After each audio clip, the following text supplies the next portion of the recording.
It's a sticky Miami night fraught with humidity and tension. On a dimly lit street in Hialeah, a father stands accused of killing his own toddler, a child in a coma, silent and still. You want to look away but can't. Every detail presses under your skin. This moment plunges you deep into the raw heart of police reporting with Edna Buchanan, whose 18 years at the Miami Herald unpacked the murkiest human tragedies.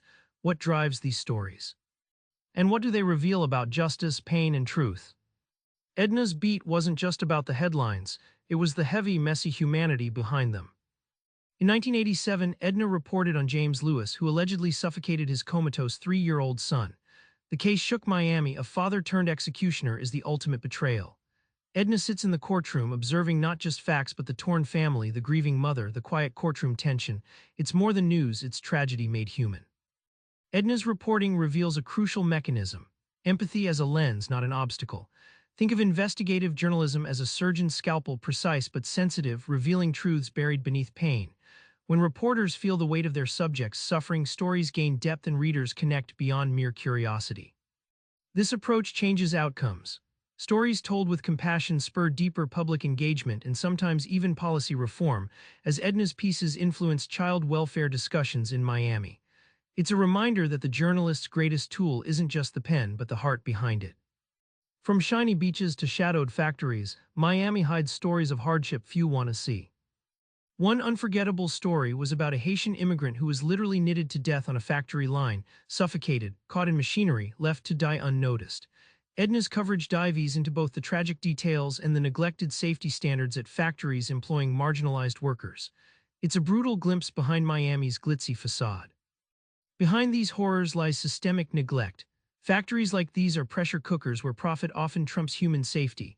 Reporting this is like shining a blinding spotlight into a dark warehouse, forcing uncomfortable truths into the open. The mechanism: journalism forcing accountability where silence once reigned.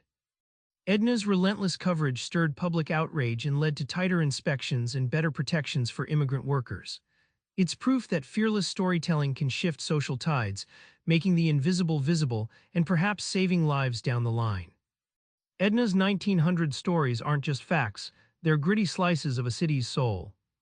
In one classic scene, Edna describes chasing a lead through Miami's labyrinthine neighborhoods. She narrates the exact smells, the weathered faces, the street vendors sizzling meats, capturing a scene so palpable you're there. It's these vivid details that pull readers into the messy realities behind police reports. Think of her work as painting a vivid mural rather than sketching stick figures. Storytelling here is the magic brush. It turns cold, statistic-driven police reports into narratives that breathe, bleed, and live in readers' minds. This principle puts you in the midst of action, not outside observing. Edna's technique pays off in trust. Readers and even police come to depend on her reports as honest, nuanced truths, not sensationalized gossip. This balance, the art of telling hard truths without losing humanity, is her real craft, a masterclass in street-smart journalism. Remember that Miami night with the grieving father? Edna's stories remind us that beneath every headline is a tangled web of pain, courage, and flawed humanity. Next time you read a crime story, pause, look deeper. Try this: when you hear a tough story, ask yourself not just what happened, but who did it happen to? That's where real understanding begins. Subscribe for more book summaries like this one.